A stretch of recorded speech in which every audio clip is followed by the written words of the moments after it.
Game of Thrones ရဲ့ prequel series ဖြစ်တဲ့ House of the Dragon series ကိုကြည့်ဘူးကြလား Game of Thrones ထဲမှာက9ပြည်ထောင်ကအိမ်တော်တွေအကုန်လုံးရဲ့အကြောင်းကိုမျှမျှတတနဲ့ပြသွားပြီမယ်ဒီ House of the Dragon ကတော့ Targaryen အိမ်တော်ကိုပဲ focus လုပ်ထားတာဖြစ်တယ် Game of Thrones ဖြစ်ပျက်ဒီမတိုင်ခင်နှစ်ပေါင်း200အရင်က Targaryen history တစ်လျှောက်မှာအကြီးမားဆုံးပြင်းထန်ဆုံးစစ်ပွဲတစ်ခုဖြစ်တဲ့ Dance of the Dragon အကြောင်းအခြေခံပြီးတော့ရေးသားထားတဲ့ဇာတ်လမ်းဖြစ်တယ်နဂါးတွေမျိုးတုံးသွားတဲ့အဓိကအကြောင်းရင်းဆိုလဲမမှားဘူးပေါ့နော်စာရေးဆရာကြီးဂျော့ရှာရာမာတင်ရေးရတဲ့ Game of Thrones စာအုပ်ကအရန်ကိုပျောင်မြောက်တယ်လို့မျိုးဒီဇလန်တွေကိုပြန်ရိုက်ထားတဲ့ series တွေကလည်းအရန်ကိုခမ်းနားလွန်းနေပေါ့နော်ဒါပေမဲ့စာအုပ်နဲ့ series နဲ့ဇလန်တွေကတော့နည်းနည်းများကွဲပြားတာရှိတယ်ပေါ့နော် Game of Thrones ကဆိုလို့ရှိရင်တော့စာအုပ်ကအကုန်မထွက်ထားတော့ပိုတော့ဆိုတာပေါ့နော်စသိန်းဆိုလို့ရှိရင်ဖြစ်ချင်တိုင်းနေဖြစ်ကုန်တာဒါပေမဲ့အခုဒီ Fire and Blood ကတအုပ်ထဲအပြီးသူကထုတ်ထားပြီးသားပေါ့နော်ဒီ Dance of the Dragon ကြောင့်အကုန်လုံးပါထားပြီးသားဒါပေမဲ့ series နဲ့တော်တော်လေးကွဲတာရှိတယ်အဲဒီအကြောင်းတွေကိုလည်းဘိုး channel မှာ video တွေအများကြီးလုပ်ပြီးတော့ပြောပြပေးထားရှိတယ်ဒီ Iron Throne Story playlist မှာ Game of Thrones Universe ရဲ့ဟိုးဆက်စချင်း Old Valyria ခေတ်ကနေစပြီးတော့ Seven Kingdom လိုတွေဖြစ်လာတယ် First Man တွေကဘယ်သူတွေလဲ Children of the Forest အကြောင်းတွေပြီးတော့လို့ရှိရင်ဒီ Targaryen တွေ Seven Kingdom ကိုပထမဆုံးရောက်လာပြီးတော့သိမ်းပိုက်ခဲ့တဲ့ Aegon's Conquest ပေါ့နော်အဲဒီအကြောင်းတွေကနေစတော့ပို timeline လိုက်အကုန်လုံးသေးစိတ်ပြပြပေးထားတာရှိတယ်မကြည့်ရရင်ကြည့်လိုက်ကြအောင်နော် comment နဲ့ description မှာလည်း link နေပေးထားမယ်နော်ဒီ video မှာတော့ပိုပြောပြပေးမှာက House of the Dragon season 3ကအခုမကြခင်ဇွန်လ21ရက်နေ့မှာထွက်တော့မှာဆိုတော့အဲ့ဒါမတိုင်ခင်ပြန်ကြည့်လို့ရအောင်လို့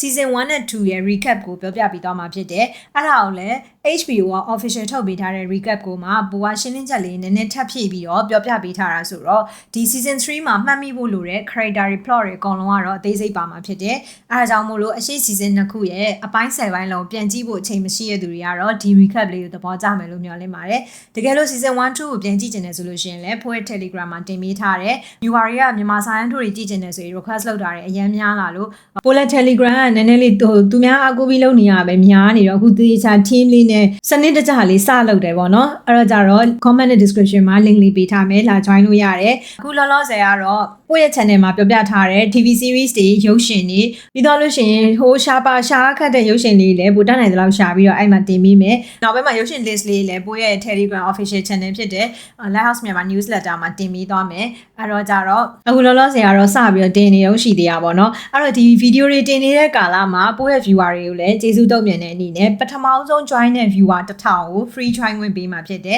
ဗီဒီယိုလည်းတင်လို့ပြီးသွားပြီ subscriber လည်း1000ပြည့်သွားပြီဆိုလို့ရှိရင်เนาะနောက်ပိုင်းဝင်တဲ့သူတွေကိုပို့တော့စပြီးတော့ဝင်ကြေးလေးကောက်မယ်ပေါ့เนาะဒါပေမဲ့ဝင်ကြေးဆိုတော့လည်းအများကြီးမဟုတ်ဘူးပို့အဲ့မှာ TV series channel နဲ့ movie channel နှစ်ခုလုံးမယ်ပေါ့เนาะနှစ်ခုလုံးပေါင်းမှာ lifetime ကိုတယောက်ကို2000ပဲကောက်မှာပေါ့เนาะဒါကလည်းပို့ကောက်ချင်လို့ကောက်တာတော့မဟုတ်ဘူးဒါ team နဲ့လုပ်ရတဲ့အခါမှာကုန်ကျစရိတ်လေးတွေရှိလာတဲ့အတွက်ကြောင့်မို့လို့ဒါလေးကောက်ရဆိုတော့လည်းနားလည်ပေးပါပေါ့เนาะအဲ့တော့အခုလောလောဆယ်ကတော့ပထမဆုံး1000 free ဝင်လို့ရအောင်ပါဆိုတော့ပေးထားတဲ့ link လေးကနေပြီးတော့လူမပြေခင်မြင်လာ join လိုက်ကြเนาะကိုယ့်ရဲ့ YouTube, TikTok, Telegram, Facebook အကုန်လုံးကိုလည်းကိုသုံးတဲ့ဟာလေးဆိုလို့ရှိရင်ကိုယ့်ရဲ့ပုံဝင်ကြရလူလေးတည်အောင်လို့ဝေမျှပေးပြီးတော့လည်းကူညီပေးကြပါအောင်เนาะကိုယ့်ရဲ့ channel လေးကိုရေးစီဒီတောင်ကိုကူညီပေးခြင်းနဲ့ဆိုလို့ရှိရင်လည်းဒီ YouTube video တွေ VPN ဖွင့်ကြည့်ဖို့မမေ့နဲ့เนาะကဲအဲ့တော့ House of the Dragon အကြောင်းစကြမယ်အရင်ဆုံး recap လေးပြပြပေးသွားမယ် HBO က original ဟာကိုကြည့်နေဆိုလို့ရှိရင်လည်း link ကို description မှာပေးထားမယ်အဲ့ဒါကိုကြည့်ပြီးတော့ဘာတွေဖြစ်နေမှမသိဘူးဆိုလို့ရှိရင်တော့ဒီမှာရှင်းလင်းချက်တွေပါထည့်ပြီးတော့ပြောပြထားရဲပေါ့เนาะပြီးတော့မှကိုယ့်ရဲ့နောက်ထပ်ပြောစင်တာလေးထပ်ပြီးတော့ပြောရမယ်เนาะTargaryen ဘုရင် Aegon the First 9ပြည်တော်ကိုသိမ်းပိုက်အုပ်ချုပ်ခဲ့တဲ့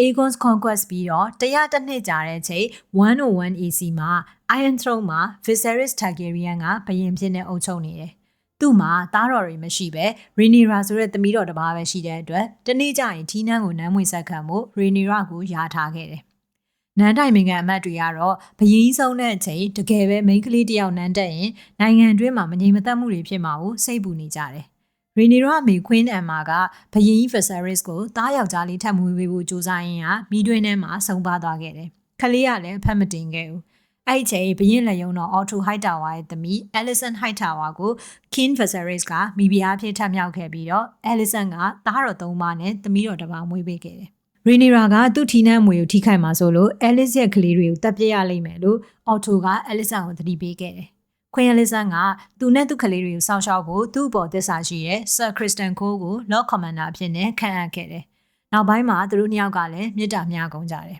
။ကျမ်းမာရေးမကောင်းတဲ့ King Viserys အဲ့ရတဲ့လဲနေတဲ့အချိန်နိုင်ငံတွင်းမှာ Black ထောက်ခံသူနဲ့ Green ထောက်ခံသူဆိုပြီးတော့နှစ်ဖွဲ့ခွဲနေတယ်။ Blood ထောက်ခံသူတွေကမျိုးရိုးသားနဲ့ Targaryen ဖြစ်တဲ့ Rhaenyra ကိုနန်းတက်စေခြင်းနဲ့ Green ထောက်ခံသူတွေက Iron Throne ကိုဘယင်မဲတက်တဲ့နယ်ဆိုပြီးတော့ Alicent သားအကြီးဆုံး Aegon ကိုနန်းတက်စေခြင်းနဲ့ Rhaenyra ကတော့ Green တွေကိုသူတယောက်တည်းမြင်ဆိုင်နိုင်ဘူးဆိုပြီးတော့သူ့ဦးလေးရင်းဖြစ်တဲ့ Daemon Targaryen ကိုလက်ထပ်လိုက်တယ်King Viserys က Targaryen ဘယင်ဆက်ဆက်လက်ဆင့်ကမ်းလာတဲ့ Aegon First ရဲ့အိမ်မက်ဖြစ်တဲ့ The Sound of Ice and Fire ဆိုတဲ့ရှေ့ပြေးနမိတ်ကို Rhaenyra ကိုပြောပြခဲ့တယ်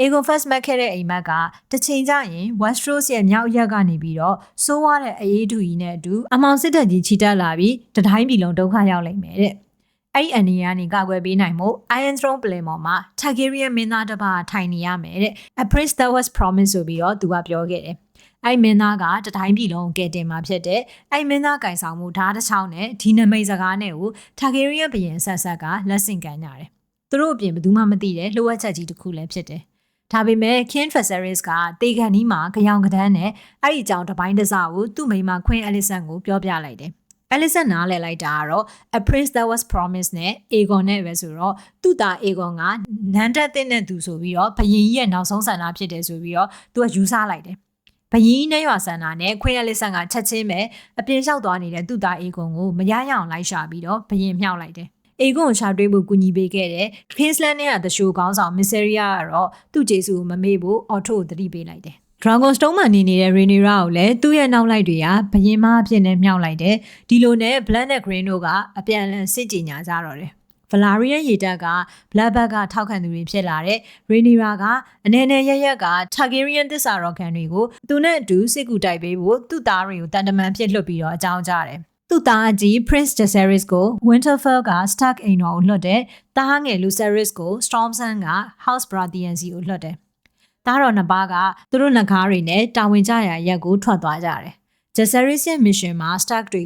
သူတို့စီမှာဝါရင်စစ်သားအဖိုးကြီးထောင်ချီရှိတဲ့စစ်တပ်ကိုလွှတ်ပေးနိုင်တယ်ဆိုပြီးတော့သဘောတူလိုက်တယ်။ဒါပေမဲ့တစ်ဖက်မှာတော့ Storm Sand ကိုကြိုးရောက်နေတဲ့ Alicent သား Aemon ကသူ့နဂါး Vhagar နဲ့ Lucerys ကိုလိုက်ချောက်နေတော့မှVhagar ကမင်းသားလေး Lucerys နဲ့သူ့နဂါ Ares တို့ကိုကိုက်တက်လိုက်တယ်။အဲ့ဒီချိန်မှာတော့ Rhaenyra က Green တွေကိုအယမ်းမုန်းတီးသွားခဲ့ပြီးတော့သူတို့ကြားစစ်ရှိန်ကပိုပြင်းထန်သွားတယ်။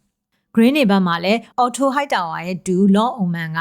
Alicent တို့စစ်ကူကိုအိုးထောင်းကနေပြီးတော့သူ့စစ်တပ်နဲ့ King's Landing ကိုချီတက်လာနေပြီ။ Alicent ကစစ်ဖြစ်တာကိုမလူလားလို့သူ့တငယ်ချင်းလည်းဖြစ်တဲ့ Rhaenyra စီကိုစာတစ်စောင်ပို့ပြီးတော့ဝမ်းနေကြောင်းပြောခဲ့တယ်။ Rhaenyra ဘက်ကအကြောင်းမပြန်တော့စစ်ကိုရှောင်လို့မရတော့ဘူးဆိုပြီးတော့ Green တွေကလက်ခံလိုက်ကြတယ်။ Rhaenyra ကတော့သူ့သားကိုတတ်သွားတဲ့ Aemon ကိုသိစေခြင်းတယ်လို့ Daemon ကိုပြောလိုက်တယ်။အဲ့ဒါနဲ့ Daemon က Mysaria ရဲ့အကူအညီနဲ့ကြေးစားလူသက်သမားတယောက်နဲ့ကြွက်ဖန်းသမားတယောက်တို့ကိုနန်းတော်ထဲမှာကြွက်ဖန်းညင်အောင်ဆောင်ပြီးတော့ Aemon ကိုဝင်တက်ခိုင်းတယ်။ဟိုလူနှစ်ယောက်က Aegon ရဲ့ညီမလည်းဖြစ်မိန်းမလည်းဖြစ်တဲ့ Queen Helena ကိုတွေ့တော့သူတို့ကလေးအိမ်ရှိမင်းသားလောင်းလေးကိုပဲတတ်မယ်ဆိုပြီးတော့မင်းသားငယ် Jaehaerys ကိုတတ်ပစ်လိုက်တယ်။မင်းသားလေးရဲ့အတူပါလှုပ်ချိန်မှာတော့ Rhaenyra ကခလေးကိုလူလွတ်တက်ခိုင်းပါတယ်ဆိုပြီးတော့မျိုးအနှံဆော်ပြီးတော့ Greenback က Blood Moon တီရဲ့တင်ဖြန့်ကြတယ်။ Rhaenyra ကသူကိုယ်တိုင်တော့သူ့သားဆုံးတာလို့ကြေကွဲနေရတာဒီလိုလုပ်เสียရလားဆိုပြီးတော့ဒီ mission ကိုဦးစီးတဲ့ Daemon ကိုစိတ်ဆိုးနေတယ်။ Daemon ကသူလည်းမရည်ရွယ်ပဲဖြစ်သွားတာဆိုပြီးပြန်ပြောပေမဲ့ Rhaenyra က Daemon သူ့အပေါ်မှာလေးစားမှုမရှိရကြောင်းသူ့ကိုဘယ်မှဖြစ်ရောလက်ခံရင်လားဆိုပြီးတော့ဒီကြီးနန်းက Daemon ရတဲ့ငါလို့ထင်နေတော့မဲလားဆိုပြီးတော့ဒဲ့မေးလိုက်တယ်။ Rhaenyra က Daemon ကိုယုံကြည်မရှိတော့တာကြောင့် Daemon လည်း Riverland မှာရသလောက်အင်အားသက်စုပေးမယ်ဆိုပြီးတော့တယောက်တည်းငကားကြီးစီးပြီးတော့ထွက်သွားတယ်။ Daemon ထွက်သွားတာကြားပေမဲ့ Dragonstone စီကိုတော့ဘာမှအကြောင်းမကြားလာခဲ့ဘူး။ Sir Criston Cole ကတော့ King's Guard ထဲက Knight တယောက်ကို Dragonstone ကိုလွှတ်ပြီးတော့ Rhaenyra အဲ့ဒီတော့မှလောက်ကြံမှုတာဝန်ပေးခဲ့ပေမဲ့မအောင်မြင်ခဲ့ဘူး။အဲ့ချိန် Rhaenyra ကလည်း Daemon အရင်အိမ်တော်သမီးကြီးဖြစ်တဲ့ Baela Targaryen ကိုငကားပေါက်လေးမွန်းထန်ဆောင်ယူပြီးတော့ King's Landing မှာကင်းထောက်တွေလွတ်တယ်။ Aegon ကတော့သူ့သားကိုတတ်တဲ့သူတွေကကြွက်ဖန်းသမားတွေအနေနဲ့နန်းတော်ထဲဝင်လာတာမို့လို့တခြားကြွက်ဖန်းသမားတွေကိုပါတတ်ပစ်လိုက်တယ်။အပြစ်မဲ့တက်ခံရတဲ့သူတွေရဲ့မိန်းမတွေကတော့ Aegon ကိုမုန်းငုံကြတယ်။ Otto ကသူ့မြည်ရဲ့လောက်ရက်ကိုအကြီးကျယ်ရှုံချတယ်။ Small Council ရဲ့စကားကိုနားမထောင်လို့ Aegon ကိုအပြစ်တင်နေတယ်။အဲ့ဒါနဲ့ Aegon က Otto ကိုသူ့လက်ရုံးတော်ရာထူးကနေဖြုတ်ပြီးတော့ Criston Cole ကိုအဲ့ရာထူးကိုပေးလိုက်တယ်။ Otto နန်းတော်ကထွက်သွားတဲ့အခါမှာ Alicent ကတော့သူ့သားကိုသူနားချပြီးတော့ Otto ကိုပြန်ခေါ်ပေးမယ်ဆိုပြီးပြောလိုက်တယ်။ Otto ကြောင့်ကတော့တောက်လျှောက်ပြန်မပါခဲ့ပေမဲ့ season 2ဆုံးကန်ဒီမှာတော့သူ့ကိုဘာမှမသိတဲ့နေရာတစ်ခုမှာဖမ်းထားတာကိုတွေးလိုက်ရတယ်။အဲ့ဒီချိန် Criston Cole ကလည်းဒီစစ်ပွဲနိုင်မှုအတွက် Riverlands ကိုသိမ်းနိုင်မှုလိုတယ်။အဲ့ဒါအတွက်အဓိကတော့ချက်က Harrenhal ပဲဆိုပြီးတော့အဲ့ဒီကိုချီတက်ဖို့ပြင်ကြတယ်။ ခရစ်စတန်ကိုတို့စစ်ပွဲချီတက်ဖို့ပြင်နေတဲ့အချိန်မှာအဲလစ်ဆန်ရဲ့မောင်စာကွင်းဟိုက်ထာဝါကလည်းလာပူပေါင်းတယ်။အေဂွန်ကတော့နန်းတော်ထဲမှာသတင်းဆောင်တည်တဲ့ Lord Larys ကိုသူ့ရဲ့သတင်းပေးအနေနဲ့ခန့်လိုက်တယ်။နိုင်ငံရေးရာကိစ္စတွေကိုခရစ်စတန်ကိုနဲ့အေမန်ပဲတိုင်ပင်နေကြပြီးတော့သူ့စည်ရင်းနဲ့တော့မထည့်လို့အေဂွန်ကဒေါသထွက်နေတယ်။အဲလစ်ဆန်ကတော့အေဂွန်ကိုတရက်ဖူဆောင်တာအညံမျောမြင်ရှိသွားတာမဟုတ်ဘူးဆိုပြီးတော့ပြောလိုက်တယ်။ရီနီရာကဖြစ်နိုင်ရင်စစ်ပွဲကိုရှောင်ညင်လို့အဲလစ်ဆန်တို့ရဲ့လှုပ်ရှားမှုကြောင်းတွေကိုမစ်ဆယ်ရီယာကိုမေးပြီးတော့ King's Landing ကိုရုပ်ဖြတ်သွားပြီးတော့အဲလစ်ဆန်နဲ့တော့တွေ့တယ်။နောက်ထပ်မလိုအပ်တဲ့သွေးတွေမြည်မကြဖို့အတွက်သူတို့ညှိကြမယ်လို့ပြောတာကိုအဲလစ်ဆန်ကခုမှတော့နောက်ကျသွားပြီဆိုပြီးတော့လက်မခံတော့ဘူး။အဲ့ဒီချိန်မှာတော့စစ်ပွဲကိုရှောင်လို့မရတော့ဘူးဆိုတာသိရရီနီရာကတားငယ်လေး Joffrey သူနဲ့ဒေမန်တို့မွေးထားတဲ့ Aegon နဲ့ Viserys ကိုသူညမဝင်ွယ် Lady Jane Arryn နေတဲ့ Vale ကိုလွှတ်လိုက်တယ်။ကလေးတွေကိုဆောင်ရှောက်ဖို့အတွက်ဒေမန်အရင်အိမ်တော်သမီးငယ် Rhaena Targaryen ကိုလည်းထည့်ပေးလိုက်တယ်။သူတို့နဲ့အတူငကားအုပ်တချို့လည်းပါသွားတယ်။ Vale ရောက်တော့ငငယ်ကသူယူရမဲ့ငကားကြီး Vega ကိုအေမန်လူသွားတာခံခဲ့ရလို့ငကားမရှိနေတဲ့ Rhaena Targaryen ကငကားရိုင်းတစ်ကောင်တွေးလို့စိတ်ဝင်စားနဲ့လိုက်ကြည့်နေတယ်။အဲ့နောက်တော့ Rhaenyra တို့ရဲ့မိတ်ဆွေ Pentos က Prince Regio က Rhaenyra သားငယ်နှစ်ယောက်ဖြစ်တဲ့ Aegon နဲ့ Viserys ကို Pentos မှာဆောင်းလျှောက်ပေးဖို့ဆိုပြီးတော့လာခေါ်သွားတယ်။ဆာမလာသတင်းမကြားဖြစ်နေတဲ့ဒေမန်ကတကယ်တော့လူသူမရှိတဲ့ Harrenhal ရဲတိုက်ကြီးကိုတော့တင်ထားပြီးတော့နေနေတာဖြစ်တဲ့ Harrenhal ပိုင်တဲ့အိမ်တော်ကလည်း Jaehaerys နဲ့ Lucerys မင်းသားတို့ရဲ့အဖေအရင်ရဲ့အိမ်တော် Strong အိမ်တော်ဖြစ်နေတော့သူတို့က Blackbird ကိုသစ္စာခံလိုက်တယ်။အဲ့နောက်အဲ့ရဲတိုက်မှာနေနေတဲ့ Alice River ဆိုတဲ့ထူးဆန်းတဲ့မိန်းမတယောက်နဲ့တွေ့ပြီးတော့ဒေမန်ကထူးဆန်းတဲ့ဖြစ်ရပ်တွေကိုကြုံတွေ့နေရတယ်။ Riverland အိမ်တော်နှစ်ခုဖြစ်တဲ့ House Blackwood နဲ့ House Brackens တို့ကအချင်းချင်းငြင်းပွားမှုတွေဖြစ်နေချိန်မှာ House Blackwood က Sir William Blackwood ကဒေမန်စီလာပြီးတော့ Black သစ္စာခံလာလို့တော့ဒေမန်ကအဲ့ဒီစစ်ပွဲမှာ House Blackwood ကိုအားပေးအားမြောက်လုပ်ခဲ့တယ်။အဲ့ဒီချိန်ပထမဆုံးစစ်ပွဲအနေနဲ့ Kristen Cole ဦးဆောင်တဲ့ Green စစ်တပ်က Rookstras မှာ Black သစ္စာခံ House Stanton ရဲ့စစ်တပ်နဲ့တိုက်ပွဲဝင်ခဲ့တယ်။ Rhaenyra သားအကြီး Jaehaerys ကသူ့နဂါးနဲ့စစ်ကူသွားခြင်းပေမဲ့ Rhaenyra ကလက်မခံဘူး။အဲ့ဒါနဲ့ Rhaenyra အတော်ဖြစ်တဲ့ Princess Rhaenys ကသူ့နဂါးကြီး Meleys နဲ့အတူလိုက်သွားတယ်။ Kristen Cole နဲ့ Aemon တို့တိုင်ပင်ထားတဲ့အတိုင်း Aemon ကတောထဲမှာ Vega ကြီးနဲ့ပုံပြီးတော့စောင့်နေတယ်။ဒါပေမဲ့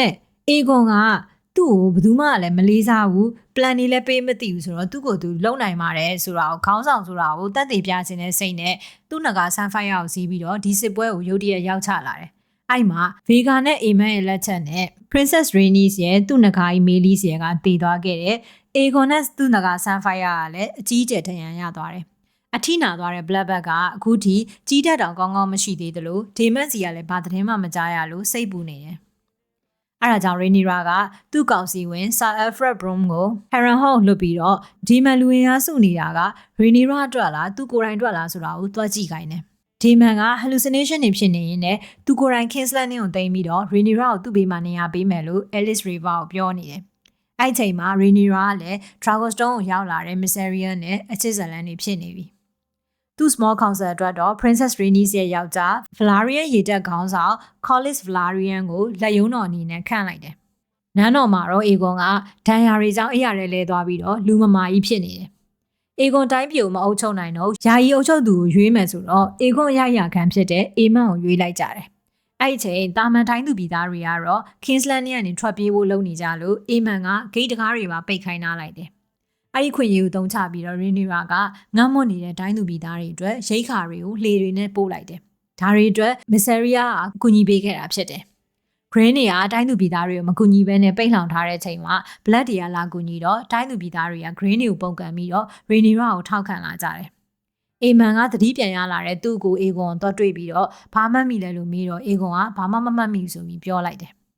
Alice River ကတော့ဒေမန်ကိုသူ့ရဲ့ထူးထူးဆန်းဆန်းစကားတွေပဲဆက်ပြောနေတော့ Ravenloft တွေကိုစီးရုံနိုင်မှုနီးလန်းရှိရင်ပဲပေးဆိုပြီးတော့ဒေမန်ပြောလိုက်တယ်။ Alice က Ravenloft ရဲ့ခေါင်းဆောင်ဖြစ်တဲ့ House Tully ကိုမစီးရုံနိုင်လို့ရှိရင်တယောက်ရဲ့ထောက်ပံ့မှုမှရမှာမဟုတ်ဘူးဆိုပြီးပြောလိုက်တယ်။ Bracken နဲ့ Blackwood တွေရဲ့စစ်ပွဲမှာဒေမန်က Blackwood တွေကိုအားပေးအားမြောက်လုပ်ပြီးတော့ရက်ဆက်တဲ့စစ်ပွဲရလဒ်တွေဖြစ်နေလို့ Tully တွေပါဝင်ကျန်တဲ့ Ravenloft တွေကဒေမန်ကိုရက်ဆက်တဲ့ခေါင်းဆောင်တယောက်ဆိုပြီးတော့ Blackbird ကိုစစ်ကူမပေးချင်ကြဘူး။ Ravenland တခင်လော Oscar Tully ခေါင်းဆောင်တဲ့ Ravenloft တွေသူ့ကိုလာညှိကြတဲ့ချိန်မှာသူကလက်ခံလိုက်ပြီးတော့ Blackwood ကိုတတ်လိုက်ပြီး Ravenloft တွေရဲ့ထောက်ခံမှုနဲ့စစ်အင်အားကူတွေကို Black အတွက်ရယူလိုက်နိုင်တယ်။ Ravenland ကိုတင်ဖို့သွားနေတဲ့ Green စစ်တပ်ကိုစစ်ကူဖို့ Jason Lannister ဦးဆောင်တဲ့ Lannister စစ်တပ်ကလည်းချီတက်လာနေလို့ Rhaenyra ကသူ့နဂါးတွေနဲ့ကြားဖြတ်ပြီးတော့ Lannister စစ်တပ်ကိုရှင်းပစ်ဖို့ကြံစီနေတယ်။သူတို့မှာနဂါးတွေများပေမဲ့စီးရသူနေတဲ့အတွက်နဂါးစစ်တီတွေလိုချင်နေတယ် အဲ့ဒီချိန်မှာ Lord Corlys ရဲ့ bastard သားတွေဖြစ်တဲ့ Adam နဲ့ Arlene ဆိုတဲ့နှစ်ယောက်ထဲက Adam က Targaryen နဂါးကြီး Sea Smoke နဲ့ Driftmark မှာတွေ့ခဲ့ရနေပြီးတော့နဂါးကြီးကို claim လုပ်နိုင်ခဲ့တယ်။ Targaryen မဟုတ်တဲ့သူတယောက် Targaryen ရဲ့နဂါးကို claim လုပ်နိုင်တာဟာဒါပထမဆုံးအကြိမ်ဖြစ်တဲ့အပြင် Rhaenyra ကသူ့ရဲ့ပထမခင်ပွန်း Laenor ရဲ့နဂါးလည်းဖြစ်တဲ့အတွက်ကြောင့်မို့လို့အစပိုင်းမှာဒီကိစ္စကိုလက်မခံနိုင်တယ်လို့ Adam ကိုလည်းအယုံကြည်မရှိခဲ့ဘူး။ဒါပေမဲ့ Adam ကနဂါးကိုသူလူယူတာမဟုတ်ကြောင်းနဂါးကသူ့စီရောက်လာပြီးတော့ရွေးချယ်ခဲ့တာဖြစ်ကြောင်းနဲ့သူက blood သစ္စာခံဖြစ်ကြောင်းပြောလိုက်တဲ့ချိန်မှာတော့ Rhaenyra ကသူတို့ဘက်မှာစစ်တိုက်နိုင်မယ်နဂါးပို့ရှိလို့ရှိရင်ဒီစစ်ပွဲမှာသွေးမြေသိမ်းမကြဘဲနဲ့အဆုံးသတ်နိုင်မယ်ဆိုပြီးတော့စဉ်းစားလိုက်တယ်။အဲ့ဒါကြောင့် Valyrian နဲ့ Targaryen သွေးပါတဲ့ Dragon Seed လို့ခေါ်တဲ့မျိုးမစစ်ကလေးတွေကိုနိုင်ငံအနှံ့မှာလိုက်ရှာတော့တယ်။ရောက်လာတဲ့သူတွေကိုသူ့အဖိုးဖြစ်တဲ့ဘရင်ဟောင်းကြီး Jaehaerys နဲ့မိဖုရားကြီးစီးခဲ့တဲ့ Famidor နဲ့ Silverwing ကို claim မှုစူးစမ်းခိုင်းတယ်။အဲ့မှာ Hugh Hammer ဆိုတဲ့ bastard က Famidor ကို claim နိုင်လိုက်ပြီးတော့ Ulf the White က Silverwing ကို claim နိုင်ခဲ့တယ်။ Rhaenyra ကတော့ရေတပ်မရှိတဲ့အတွက် Free City က Triarchy ရေတပ်နဲ့မဟာမိတ်တော်ဖွဲ့တယ်။ Admiral Loha ခေါင်းဆောင်တဲ့ Triarchy ကလည်းရန်ကြွေးမကင်းတဲ့ Valyrian ရေတပ်ကိုတုတ်တင်မှုအတွက်ဝမ်းသာအားရလက်ခံလိုက်တယ်။ Corlys Velaryon က Greenback မှာအိမ်မက်တယောက်ပဲငကားရှိရမဟုတ်ဘူးလို့ Rhaenyra ကိုသတိပေးလိုက်တဲ့ချိန်မှာ Rhaenyra ကအိမ်မက်ညီငယ် Daeron ကတိုက်ပွဲတွေးကြုံလည်းမရှိဘူး။သူ့ငကားလေး Tessarion ကလည်း Varmax ထက်တောင်မှငယ်သေးရဆိုပြီးပြောလိုက်တယ်။ Corlys ကအိမ်မက်ဘာဆက်လုပ်မလဲဆိုတာမဆုံးဖြတ်သေးခင်မှာမြန်ဝင်တိုက်တဲ့နေဆိုပြီးအကြံပေးလိုက်တယ်။အဲ့ဒီချိန် Lord Larys Strong က Aegon ကိုအိမ်မန်ကသူ့လာတတ်တော့မယ် King's Landing ကနေထွက်ပြေးကြမယ်ဆိုပြီးလာခေါ်ပြီးတော့သူတို့ထွက်ပြေးသွားကြတယ်။ Rhaenyra ကနဂါးစစ်တီတွေကိုသူ့လက်အောက်မှာတစ္ဆာခံပြီးတော့တာဝန်ထမ်းဆောင်ရင်နိုင်ရာထူးပေးမယ်ဆိုပြောပြီးတော့ Old Town နဲ့ Lannisport က Green စစ်တပ်တွေကိုတတ်ဖို့တာဝန်ပေးလိုက်တယ်။အဲ့ဒီချိန်မှာ Harrenhal က Rhaenyra လူယုံက Daemon ကစစ်တပ်တော့ရသွားပြီး Rhaenyra ကိုတစ္ဆာဖောက်မဲ့ပုံမှာတော့ရှိတယ်ဆိုပြီးတော့သတင်းပို့လိုက်တယ်။တကယ်တမ်း Daemon က Alice River ရဲ့လမ်းညွှန်မှုနဲ့ Harrenhal မှာရှိတဲ့ Werewolf Hat Tree ကြီးကိုကင်ကြည့်လိုက်တဲ့အခါမှာနောက်နှစ်ပေါင်းများစွာမှာဖြစ်လာမယ် Night Walker တွေနဲ့စစ်ပွဲအထိတမိုင်းတောက်လျှောက်ဖြစ်ရတွေကိုမြင်လိုက်ရတယ်။ပြီးတော့ Iron Throne မှာ Rhaenyra ထိုင်နေတာကိုလည်းမြင်လိုက်ရတယ်။အဲ့ဒီချိန်သူ့ vision နဲ့ကို Queen Helena ရောက်လာပြီးတော့သူတို့အားလုံးကပုံမြင်တစ်ခုတည်းကအစိပ်ပိုင်းတစ်ခုပါပဲကိုတာဝန်ကိုတီးဆိုပြီးပြောလိုက်တယ်။ King's Landing မှာတော့ Daemon က Helena ကိုသူ့နဂါးကြီး Dreamfire နဲ့စစ်ဝင်တိုက်စေခြင်းတယ်။ Helena ကသူညင်းလို့ရှိရင် Aegon လို့သူလို့မိမှုတ်ပြစ်မှာလားဆိုပြီးမေးလိုက်တော့ Aemon ကသူဘာမှမလုပ်ပါဘူးဆိုပြီးညင်းတယ်။အဲ့ဒါနဲ့ Helena ကသူမြင်လိုက်ရတယ်တဲ့ပြီးတော့ Aegon ကဘယင်ပြန်ဖြစ်အောင်ပါတဲ့ Aemon ကတော့သေမှာဆိုပြီးတော့ပြောလိုက်တယ်။ Rhaenyra က Harrenhal ကိုလိုက်သွားပြီးတော့ Daemon ကိုဘသူ့ကိုသစ္စာခံတာလဲဆိုပြီးထပ်မေးတယ်။ Vision မြင်ပြီးတဲ့နောက်မှာ Rhaenyra ပေါ်ယုံကြည်သွားတဲ့ Daemon က Queen Rhaenyra အတွက်တိုက်ပွဲဝင်ကြမယ်ဆိုပြီးတော့ Ravenloft စစ်တပ်ကိုဦးဆောင်လိုက်တယ်။အနားမှာမိသားစုဘသူမှမရှိတော့တဲ့ Corlys ကတော့သူ့ bastard သားနှစ်ယောက်ကိုအတိအမှတ်ပြုပြီးတော့ Adam ကို Driftmark ရဲ့ရရခံအနေနဲ့တရားဝင်သတ်မှတ်ပေးဖို့လုပ်နေတယ်။သူ့သားနှစ်ယောက်ကတော့တစ်သက်လုံးသူတို့ကိုပြစ်ထားပြီးအခုမှအတိအမှတ်ပြုလို့စိတ်ဆိုးနေတယ်။အဲ့နောက်မှာတော့ Alicent က Dragonstone က Rhaenyra စီကိုရောက်လာတယ်။ Rhaenyra ကဘာလာလောက်တာလဲဆိုပြီးမေးတော့ Alicent ကမကြခင် Daemon က Ravenland ကို Vhagar နဲ့အတူသွားတော့မှာTina ကို Helena ဆက်တာဝန်ယူရမှာအဲ့ချိန်ကြလို့ရှိရင် Rhaenyra တို့နန်းလာသိမ်းလို့ရအောင်လို့သူတို့တကားဖွင့်ပေးထားမယ်တဲ့သွေးမြေကြတဲ့စစ်ပွဲကိုသူလည်းမလိုလားအောင်ဆိုပြီးပြောလိုက်တယ်။ Rhaenyra ကတော့သူ Tina ကိုယူလို့ရှိရင် Aegon ကိုတပ်ပစ်ပြီးတော့တော်လန်တဲ့သူအားလုံးမလုပ်ရဲအောင်လို့ပြရမယ်ဆိုတာ Alicent သိတာပဲတဲ့အဲ့တော့သူ့သားအတက်ကိုသူရင်းနိုင်လို့လားဆိုတော့ Alicent ကိုမေးလိုက်တော့ Alicent သဘောတူပြီးတော့ထွက်သွားတယ်။အဲ့နောက်မှာတော့ Black Army ကသူတို့ခွင့်ရရတော့ဝင်တိုက်မှဖြစ်မယ်ဆိုပြောလိုက်ပြီးတော့ Black နဲ့ Green နှစ်ဖက်ကသူရဲကောင်းတွေ Dragon Rider တွေစစ်တပ်တွေကိုစီစစ်ချီနေတာကိုပြပြီးတော့ Season 2ကိုအဆုံးသတ်ထားပါတယ်။ကဲအဲ့တော့ Season 2အဆုံးမှာဇလန်းတော့ဆက်ချိန်တော်တော်တက်နေပြီဒီ series ကလေပြောရလို့ရှိရင်တစ် season နဲ့တစ် season 5ပါမတူဘူးသူကတဖြည်းဖြည်းနဲ့မှ tempo တက်လာတယ်လို့ပြောရမှာပေါ့နော်ပထမပိုင်းမှာနည်းနည်းပြင်းမှုကောင်းတယ်ငြိမ်တယ်ပေါ့နော်ဇလန်းပြီးတော့ကြတော့သူနှစ်နဲ့ချီပြီးတော့ကြော်လိုက်တဲ့အချိန်မှာ character တွေအကုန်လုံးရုပ်တည်ပြောင်းသွားတာပေါ့နော်အဲ့မှာနာမည်တွေကလည်းအကုန်လုံးကခက်စင်စင်နေဆိုမှတ်ရတာတော်တော်ခက်တယ်ကြည့်ရရှုပ်ချက်တွေကိုခက်နေရောအားကြောင့်မလို့ပို့ character map တောင်မှထုတ်ပြီးတော့ကိုကြည့်ရင်လည်းတုံးခဲ့တဲ့ဥစ္စာမို့လို့ viewer တွေလည်းအဆင်ပြေအောင်လို့တင်ပေးခဲ့သေးတယ်ပေါ့နော်အဲ့နောက်မှာတော့ Dragon Battle တွေစပြီးတော့ပါလာတဲ့အချိန်မှာအရန်မိုက်သွားတာပေါ့နော်အဲ့တော့ပြောရလို့ရှိရင်ဒီ House of the Dragon ကို Game of Thrones fan တိုင်းကတော့ကြိုက်မှာမဟုတ်ဘူးဒါပေမဲ့အဲ့ထဲက Targaryen fan တွေကတော့ဒီ series ကိုကြိုက်လိမ့်မယ်ပိုကတော့ပြောရလို့ရှိရင် Game of Thrones ကအကြိုက်ဆုံး house ရယ်လို့ရွေးရတာခက်တယ်ပေါ့နော် Lannister ရယ် Stark ရယ် Targaryen ရယ်သုံးခုလုံးပေါ့တမျိုးစီကြိုက်တာ ဒါပေမဲ့အဲ့ထဲမှာအကြိုက်ဆုံး character ကိုပြောဆိုလို့ရှိရင်တော့ပိုရွေးလို့ရတယ်အဲ့ဒါလူမဟုတ်ဘူးနဂါးတွေဟိုကနဂါးတွေအရန်ကြိုက်တာပေါ့နော်အဲ့မှာဆိုလို့ရှိရင်လည်း Daenerys ရဲ့နဂါးကြီး White Dragon ကြီးပေါ့နော်ဒီရေခဲနဂါးကြီးဖြစ်သွားတဲ့အချိန်မှာလုံးဝပါဇက်ကြီးဟောင်းသားနဲ့ကြီးခဲ့ရတာပေါ့နော်စသိမ်းပိုင်းနေတော်တော်များမကြိုက်ပေမဲ့အဲ့ဆင်းကိုတော့တော်တော်လေးအခုဒီမျက်စိတွေကမထွက်ဘူးပေါ့နော် Game of Thrones ကြည့်တဲ့အချိန်တောက်လျှောက်တော့ဆိုလို့ရှိရင်လည်းလုံးဝငကားလေးတစ်ကောင်လိုချင်လိုက်တာဆိုပြီးတော့ဖြစ်ခဲ့တာပေါ့နော်အဲ့တော့အခုဒီ series မှာငကားတွေနဲ့ပဲပြည့်နေတယ်ဆိုတော့အဲ့ဒါကိုလည်းကိုကအရန်သဘောကျတယ်ပြီးတော့ဒီ Targaryen ရဲ့စပင်ဖြူကြီးတွေပုံစံကြီးတွေလည်းကိုကသဘောကျတယ်ပေါ့နော်အားကြောင့်မို့လို့ဒီ series ကပို favorite ဖြစ်နေတာဒီမှာဆိုလို့ရှိရင်ငကားတွေဆိုလို့ရှိရင်လည်းလုံးဝအယောင်ဆုံးပုံစံဆုံးမြင်ရတယ်ပေါ့နော်အဲ့တော့အရန်ပို့တော့ကတော့ exciting ဖြစ်ဖို့ကောင်းတယ်လို့ထင်တယ်ပေါ့နော်နောက်ပြီးတော့ပို့ရဲ့ဒီ channel လောက်ခဲ့တဲ့တက်တန်းတစ်လျှောက်မှာပို့အရှိပိုင်းချိန်တော့ပေါ့နော်အားဆိုင်ခဲ့ဆုံးနဲ့ပို့သဘောကျခဲ့ရဆုံးဗီဒီယိုတချို့ရှိတယ်အဲ့ဒါတွေကနဂါးတွေအကြောင်းပြောထားတယ်နဂါးထီကဗီဒီယိုတွေပေါ့နော်ပြီးတော့လို့ရှိရင် Targaryen သမိုင်းတစ်လျှောက်မှာရှိခဲ့ဘူးသမျှနဂါးတွေအကုန်လုံးအကြောင်းအရွယ်စားကဘယ်လိုရှိတယ်အယောင်စင်းအသွင်ပင်သူတို့ရဲ့ writer တွေအကုန်လုံးပေါ့နော်အဲ့ဒါကြီးအကြောင်းအသေးစိတ်တွေပြောပြထားတာရှိတယ်အဲ့ဒါကိုဒါကြည့်ထားလို့ရှိရင်ဒီ series ကြီးကလည်းပို့ပြီးတော့နားလည်ရလွယ်တယ်ပေါ့နော်အဲ့တော့ဒီဇလန်ကခုနကပို့ပြောခဲ့သလိုပဲစာအုပ်နဲ့ series နဲ့ကခွဲလွှတ်ချက်တွေတော်တော်လေးများတယ်အဲ့ဒီအကြောင်းတွေနဲ့ပတ်သက်ပြီးတော့လည်းပို့အရှိမှာ season 1တော့ပို့ recap ပဲလုပ်ပေးခဲ့တယ်တချို့ဟာတွေတော့ copyright နဲ့ပြတ်သွားတယ်ပေါ့နော်တော်တော်များများတော့ကြံသေးတယ် season 2မှာကြတော့ပို့အဲ့လိုမျိုးစာအုပ်နဲ့ကွဲသွားတယ်ဆိုလို့ရှိရင် video လေးတစ်ပုဒ်ထားလုပ်ပေးတယ် theory လေးတစ်ပုဒ်ထားလုပ်ပေးအဲ့လိုမျိုးလုပ်ပေးခဲ့ပေါ့နော်ဟို season 3ကြာလို့ရှိရင်တော့ပို့တပုတ်ချင်းစီကို recap နဲ့ review ပုံစံမျိုးလေးသေချာသေးစိတ်ပို့လုပ်ပေးသွားမယ်ပေါ့နော်အခုလောလောဆယ်မှာ spoiler သိကျင်တဲ့သူစာအုပ်ထဲမှာဘာဆက်ဖြစ်ခဲ့လဲဆိုတာသိကျင်တဲ့သူတွေအတွက်လည်းစစ်ပွဲရလက်ဗီဒီယိုတွေပို့လုပ်ပေးထားရှိတယ် link တွေအကုန်လုံးတော့ description မှာပေးထားမယ်ဒါမှမဟုတ်လို့ရှိရင် Iron Storm Story playlist ထဲမှာဒါအကုန်လုံးသွားရှာပြီးတော့ကိုကြည့်ချင်တာလေးကြည့်ကြပါတော့နော်အဲ့တော့ဒီဗီဒီယိုမှာတော့ spoiler တွေအများကြီးမပေးတော့ဘူးဒါပေမဲ့ပိုပြောချင်တာကတော်တော်များများပြောနေကြတယ် Rhaenyra က Daenerys လိုမျိုးဒီ season မှာကျန်းတော့မယ်ဆိုတဲ့ကိစ္စပေါ့နော်အဲ့ကိစ္စလေးနည်းနည်းပြောချင်တယ်တကယ်ဆိုလို့ရှိရင် South ထဲက Rhaenyra ကအခုဒီ series က Rhaenyra နဲ့လုံးဝမတူဘူးစာအုပ်ထဲ Rhaenyra ကရက်ဆက်တယ်တကူကောင်းဆန်တယ်ဒီ series မှာကျတော့ Rhaenyra ကစိတ်ကောင်းရှိရပေါ့နော်သူစစ်ပွဲဟိုတော့မှမဖြစ်အောင်လို့သူလိုက်ပြီးတော့တားနေတယ်သူရတယ်လို့ပေါ့နော်အဲ့လိုမျိုးတွေရှိအောင်တွေ့ရတယ် Alicent ဆိုလို့ရှိရင်လည်းသူဘယ်လိုပဲဖြစ်တိုင်ဝမ်စင်ရှိတယ်ပေါ့နော်အဲ့တော့အရင်ရဲရဲဆက်ဆက်ပုံစံမဟုတ်ဘူးဆိုတော့ကြတော့အခုသူရုပ်တရက်ကြီးပြောင်းသွားတော့မယ်ဆိုတော့အကောင်လုံးဘယ်လိုဖြစ်မှာလဲဆိုရင်မျောလင့်နေကြတဲ့ပုံစံမျိုးကိုမြင်ရတယ်ပေါ့နော်ဒါပေမဲ့စာအုပ်ဖတ်ထားတဲ့သူတွေအတွက်ကြတော့နော် okay နောက်ဆုံးတော့ဒီလိုစလုပ်ပြီးဆိုပြီးတော့ဂျင်းနေတဲ့ခံစားချက်တော့ရှိတာပေါ့နော်အဲ့တော့စာအုပ်ထဲက Rhaenyra ကိုပြောရမယ်ဆိုလို့ရှိရင်စာအုပ်ထဲမှာက King Viserys လက်ဆင့်ကမ်းပြီးတော့ပြောသွားတယ် Aegon's Dream ဆိုတဲ့အိုက်ဇ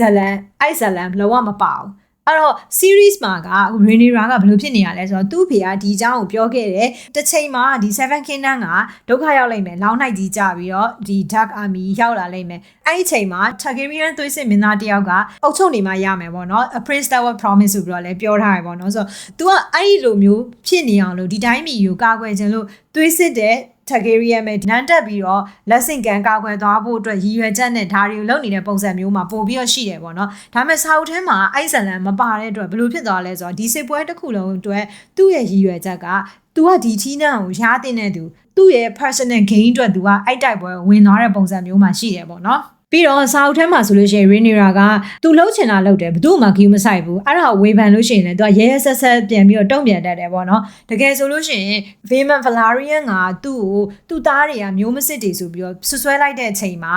စာအုပ်ထဲ Rhaenyra က